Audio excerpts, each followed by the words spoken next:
Hello, আসসালামু আলাইকুম। পেছনে আমরা সূর্যোদয় দেখতে পাচ্ছি। এটা হচ্ছে পূর্ব পাশ। তো আমি ল্যাবে যাচ্ছিলাম, দেখলাম যে আজকে কুয়াশা অনেক মনরোতে। মনরো এমন একটা শহর, সাধারণত এখানে কুয়াশা হয় না। আমরা জানি ইউরোপিয়ান কান্ট্রিগুলোতে হিউমিডিটি সাধারণত কম থাকে। তো হিউমিডিটি কম থাকার কারণে যেটা হয় কি, কুয়াশাও হয় না। প্রচণ্ড শীত, হয়তো -20°C, বাট স্টিল কুয়াশা হয় না আসলে। এটাই হচ্ছে বাস্তবতা। তো আমি কুয়াশা অনেক পছন্দ করি। কুয়াশা যখনই হয় সেটা আমার মনের মধ্যে একটা আনন্দের অনুভূতি সৃষ্টি করে। আমি ঢাকায় কুয়াশা মিস করতাম, তবে ঢাকায় মাঝে মাঝে হতো, কিন্তু ইউরোপিয়ান কান্ট্রিগুলোতে একদমই হয় না বলতে গেলে। আমি ভাবলাম যে আজকে আমার ভিডিও করার প্ল্যান ছিল না, কিন্তু কুয়াশা দেখে ভাবলাম যে জাস্ট ক্যামেরাটা মাউন্ট করে ফেলি আমার স্কুটির উপরে, তারপরে তো অটো ভিডিও হয়েই যাবে। আর ল্যাবে তো যাচ্ছি। ঠিক আছে, চলুন আমার সাথে ল্যাবে।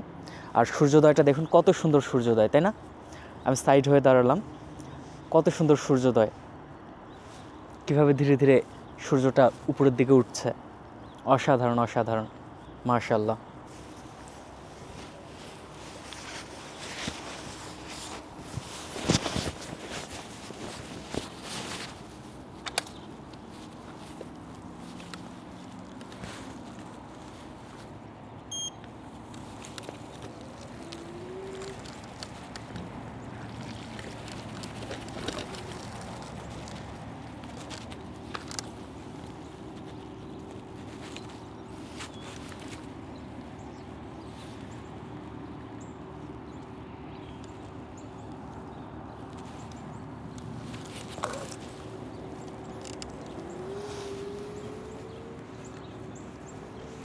যাতে শেকিনেস কম হয়, সো আমি একটু স্লো যাব।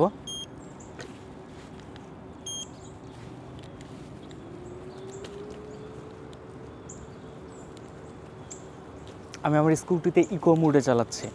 এখানে মোটামুটি 4টা মুড আছে: ইকো, ড্রাইভিং, স্ট্যান্ডার্ড, আরেকটা হচ্ছে ওয়াকিং। তো ইকো মুডে চালানোর কারণে ও বেশ 12 কিলোমিটার/আওয়ারের উপরে উঠছে না, কিন্তু ও কিন্তু 29 কিলোমিটার/আওয়ার পর্যন্ত ওঠার সক্ষমতা রাখে স্পিড।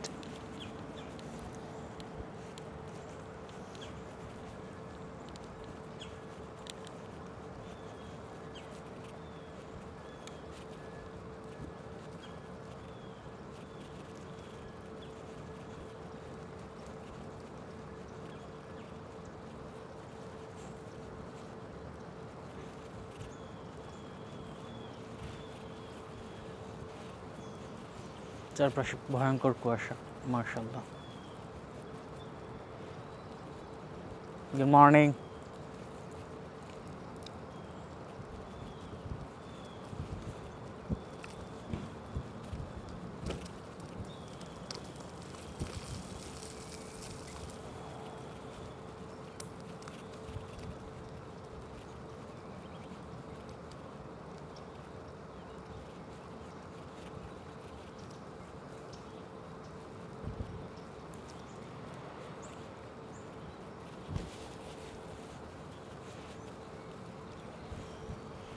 এখানে একটা ভালো ব্যাপার যে রাস্তাঘাটে কেউ দেখলে তখন কথা বলে, good morning, how are you doing, এই ধরনের কথাবার্তা। একটা সুন্দর একটা হাসি দিল, হাত নাড়ালো, এরকম ব্যাপারগুলো কিন্তু প্র্যাকটিস আছে।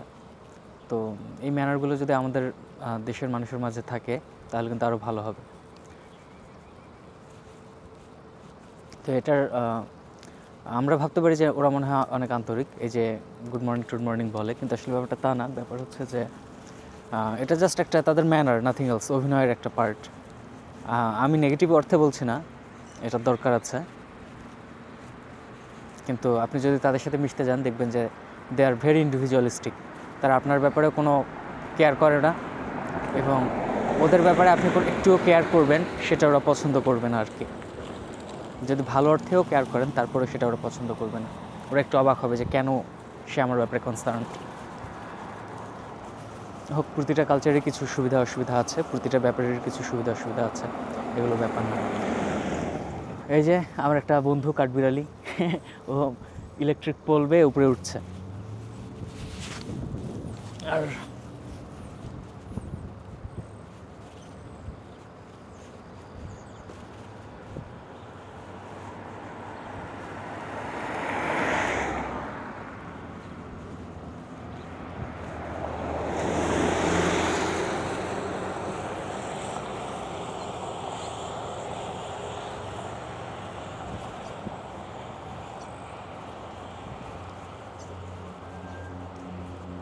এই রাস্তাটাতে আমার অনেক স্মৃতি আছে।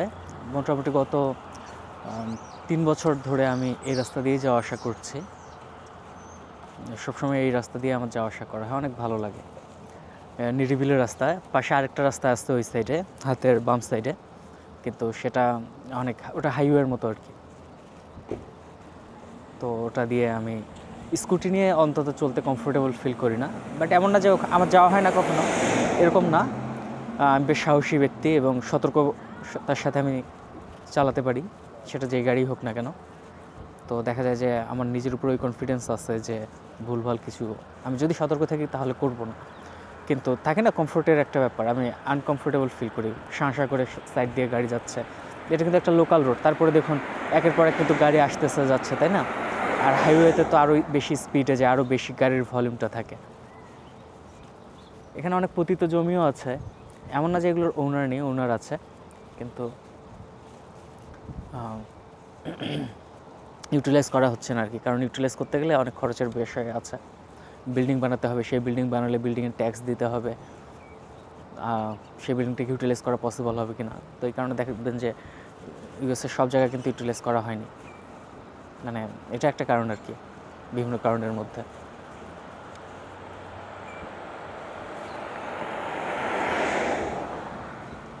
সাধারণত আমার যেতে 5 মিনিটের মতো লাগে।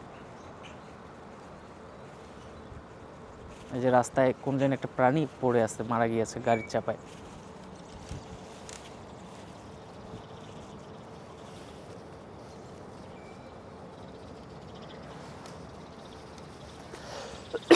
এখানে দেখা যায় এরকম রাস্তাঘাটে প্রচুর প্রাণী। আসলে এখানে প্রাণী তো অনেক, তার কারণে আর কি দেখা যায় যে রাস্তাঘাট পার হতে ধরলে, আর অনেক সময় ওরাও আন্দাজটা করতে পারে না, আর গাড়ি চালকও আন্দাজ করতে পারে না, হঠাৎ করে সামনে আসলে তখন আসলে কিছু করার থাকে না।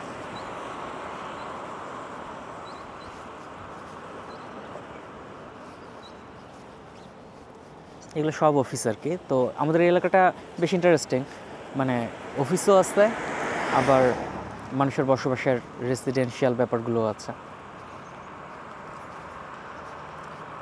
তো মনরো সিটিতে আমি যেখানে আছি এখানে বাসা ভাড়া বেশ কম, আমেরিকার অন্যান্য সিটির চাইতে।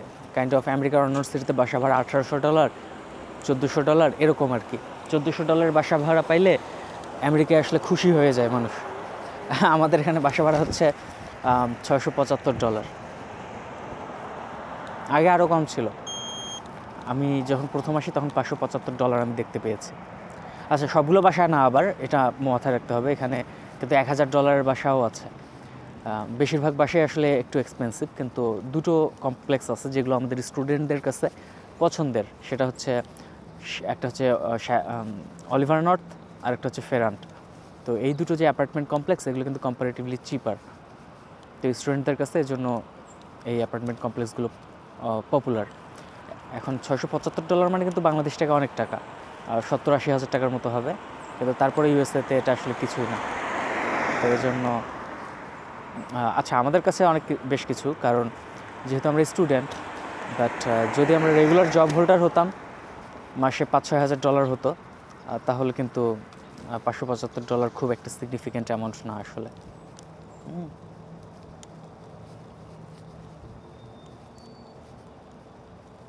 বাহ, এখানে একটা গাছের মধ্যে মাকড়সার জাল দেখতে পাচ্ছি, 3-4টা মাকড়সা বাসা বেঁধেছে একটা গাছে।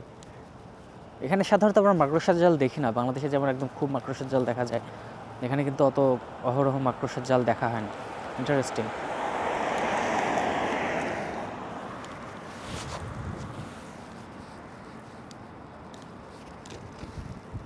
এই যে এটা আমি ভার্সিটিতে চলে এসেছি, আমার ভার্সিটিতে কিন্তু কনস্ট্রাকশনের কাজ চলছে, পেছনে রাস্তাঘাট তৈরি হচ্ছে, বিল্ডিং এক্সটেন্ড করবে।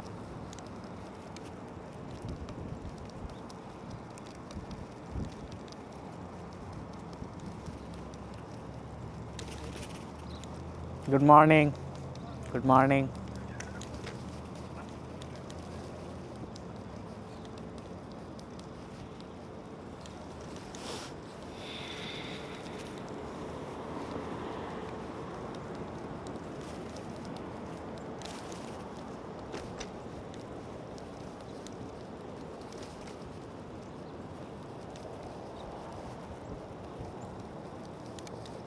এখন সামনের বিল্ডিংটা আমি একটু দেখাই, কেমন রোদেলা, তাই না? অনেক সুন্দর রোদ উঠেছে, বিল্ডিংয়ের গায়ে রোদ এসে পড়েছে, কুয়াশার চাদর, মাশাআল্লাহ। তো এই হচ্ছে আমার ওয়ার্কিং প্লেস, এটাই ল্যাব, এখানে আমি কাজ করি।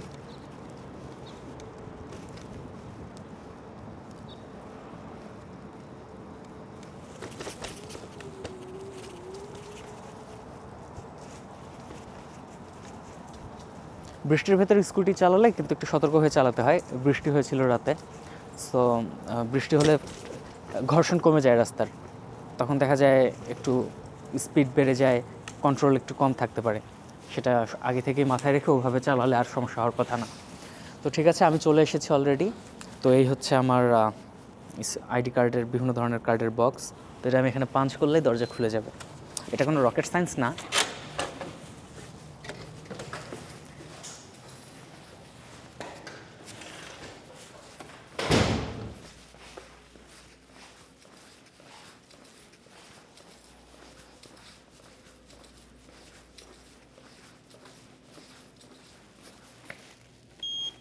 লিফটে উঠতে গেলেও পাঞ্চ, একবার বাইরে আর একবার ভেতরে পাঞ্চ করতে হবে। এই যে এখানেও আছে, আমি জানি না দেখা যাচ্ছে কি না। 3rd ফ্লোর সিলেক্ট করলাম, এখন উপরে যাচ্ছে।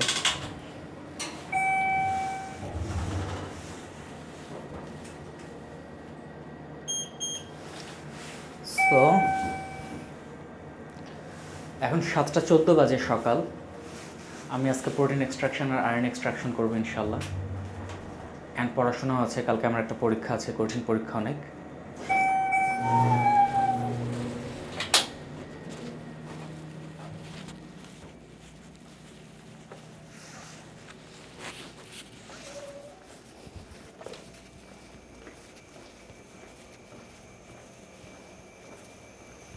সো আমি এখন আছি 3rd ফ্লোরে, এখানে বিভিন্ন ল্যাবরেটরি আছে, অনেক পিএইচডি স্টুডেন্টরা মিলে 3rd ফ্লোরেই কাজ করে। 2nd ফ্লোরে একটা ল্যাব আছে, সেখানেও একজন পিএইচডি স্টুডেন্ট কাজ করে অ্যান্ড কিছু রিসার্চার, বাট মেইনলি রিসার্চ ল্যাবগুলো আমাদের 3rd ফ্লোরে। আমাদের রিসার্চ ফ্যাসিলিটি যথেষ্ট আলহামদুলিল্লাহ ভালো, হয়তো একদম হার্ভার্ডের মতো হবে না, বাট যথেষ্ট ভালো। এটা দিয়ে অনেক কিছু করা পসিবল, যে আমরা অনেক ধরনের টেকনিকই আমাদের আসলে ল্যাবগুলোতে ইউজ করি এক্সপেরিমেন্টের কাজে।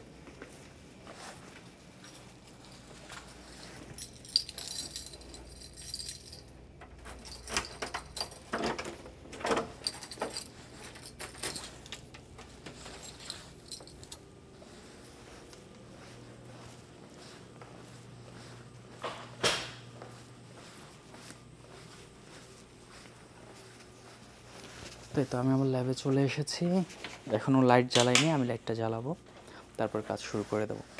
আর এই যে এখানে আমি আমার একটু দেখি, এটা সবসময় এখানে সেট করাই থাকে। সো আমি অন সুইচ চেপে দিলাম, তার মানে এখানে পাওয়ার চলে আসলো, তাই না?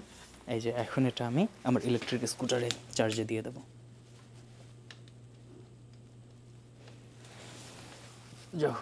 যখন চার্জ হয়ে যাবে তখন এই যে লাল বাতি, এটা সবুজ হয়ে যাবে, তো আমি বুঝে যাব। সো আমি এটা এভাবেই রেখেছি যাতে দূর থেকে আমি দেখেও বুঝতে পারি যে না, সবুজ হয়ে গেছে, তার মানে চার্জ হয়ে গেছে। আমার চোখে পড়লে তখন আমি আবার খুলে রেখে দেবো।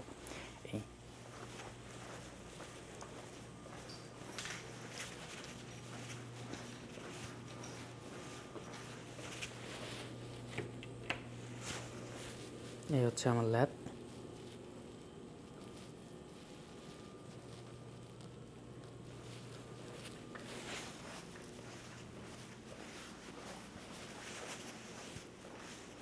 এটা হচ্ছে আমার, এখানে আমি বসি এই অংশটাতে।